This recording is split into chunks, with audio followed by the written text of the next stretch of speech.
All right, now we are going to talk about our thyroid disorders. As I mentioned, we can have underproduction or overproduction of our thyroid hormone. And basically, the underproduction means hypothyroidism, and the overproduction of thyroid hormone is hyperthyroidism. So, the hypothyroidism can be caused by a variety of conditions or complications.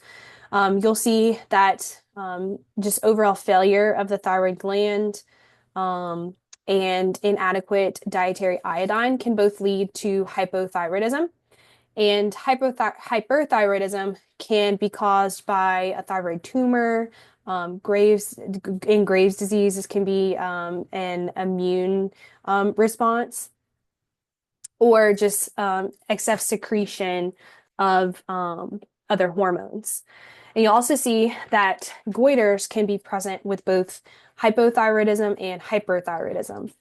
Now, a goiter is oftentimes seen as a bulging, like almost tumor-like projection from the thyroid gland in the neck that is visible and or palpable by a doctor.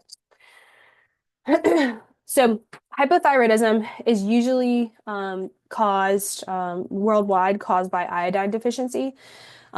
There's something that's becoming more common and understood called Hashimoto's thyroiditis, which is an autoimmune condition where we see the anti-thyroid peroxidase antibody present in the blood. There can be just destruction of the thyroid gland, or we can have interactions with other glands and organs that are affecting the secretion of thyroid hormone. When you think of hypothyroidism, think of someone who's cold and slow, and a little bit lethargic or depressed. Those are the most common sort of signs of hypothyroidism, but you can also see goiters in some significant cases. Anovulation and infertility are also common with hypothyroidism, as well as dysregulation in cholesterol metabolism, and insulin resistance. So you can see how those kind of all relate together. We commonly see PCOS type symptoms that relate to hypothyroidism. Now, someone can take thyroid hormone as a medication. We can also correct iodine deficiencies if those exist. But there are minerals that can also support the thyroid hormone production, such as selenium, iron, magnesium, and iodine, of course. Now, with hyperthyroidism, we're seeing an excess of thyroid hormone in the blood. What we commonly see is someone's hot and kind of erratic or anxious. You might see weight loss. And again, that's because that thermostat is set too high. The heat in the body is too high, and so metabolism is increasing.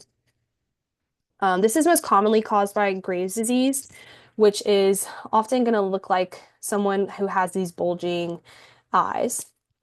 It can also be caused by if someone is consuming too much iodine or taking too high of a dose of thyroid hormones, abnormal secretion of thyroid stimulating hormone, or even if they have thyroiditis. So understanding the causes is important, and those direct the treatment that is provided to people with hyperthyroidism. So what we can do is, as dietitians, we can help those patients achieve normal weight status as their medication and medical management are progressing. But those people might require a thyroidectomy or certain medications or iodine therapy to help with the hyperthyroidism.